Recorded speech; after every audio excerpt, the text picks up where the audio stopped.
Okay, hello everyone. I'm going to be doing page 75, number 20.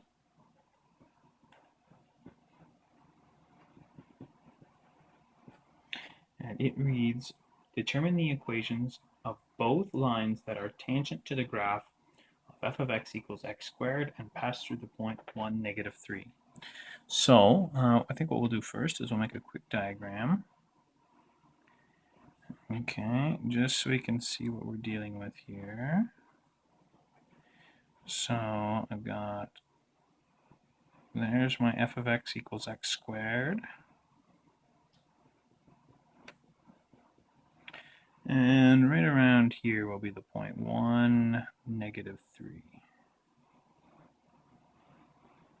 Okay, so we want to determine the equations of both lines that are tangent to the graph and pass through that point. So that'll be, there's a point up here somewhere. And it looks like there's going to be a point over there somewhere. So I'm going to call this point here, they're going to have an x-coordinate of A, and if it's got an x-coordinate of A, then it will have a y-coordinate of A squared. This point over here will have an x-coordinate of B, and therefore we'll have a y-coordinate of B squared. Now, what we know about this curve, so in the context of the textbook, we've already learned power rule. So what we can say is if f of x equals x squared, then f prime of x equals x to x. So that means the slope of these lines will each be 2x. Specifically, this one here will have a slope of 2a, and this one over here will have a slope of 2b. Now, turns out we don't actually need this one over here, as we're going to find out. Let's just deal with this one up here. So we're going to try to find the equation of this line.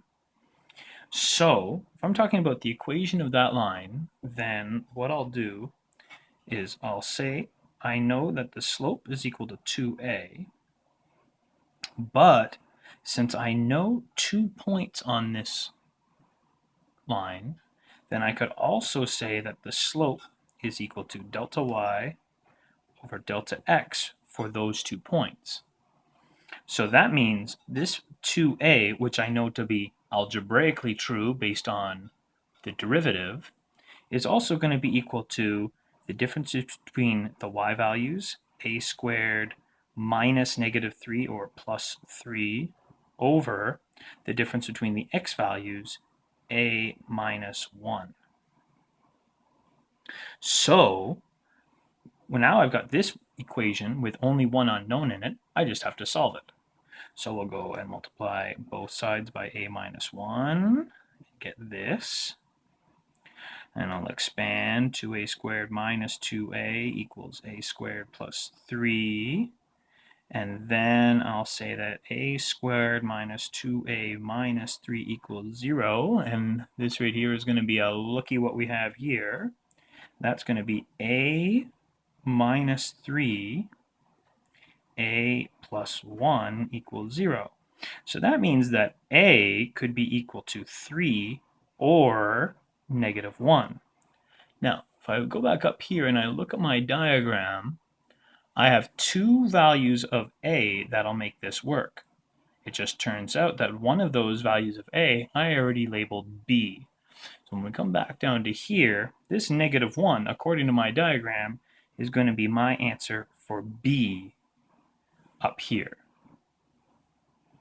So it looks like this point here is the point 3, 9, and this point over here is going to be the point negative 1, 1. So I just need to go and find the 2 tangents, or the equations of those 2 tangents. So I'll label This one up here is going to be 1. I'll do it first, and then I'll do this one second. Okay, so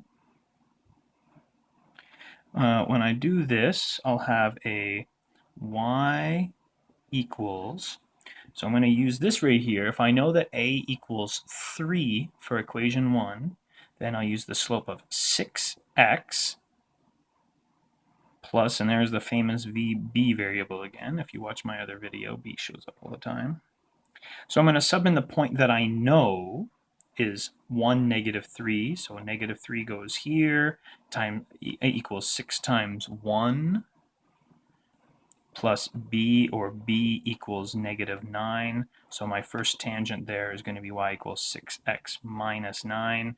And that should square away. I'm looking over here. If this continues down here, then I'm going to have a y value of -9 for that y-intercept. I do this again for equation 2, and I get y equals, so its slope, if it goes through -1, is going to have a slope of -2, according to my derivative, times x plus b. Then I'll sub in my point again, the same point that I know, 1, -3, is -3 equals -2 plus b. That gives me a y-intercept here of -1. So that slope is going to be y equals, or that equation is now going to be y equals -2x minus 1. So I'll just verify that quickly here. I'll pull up another screen in which I have Desmos. So I'm going to put in the first thing I'll do is I'll put in my parabola, and then I'll put in my first line, 6x minus 9, and I'll put in my second line, which is -2x minus 1, and we can see that they're definitely both tangent, and they both happen to go through the point 1, -3. I'm going to stick that right up here so you can see it. 1, -3. So hopefully that is good enough. Thank you for watching.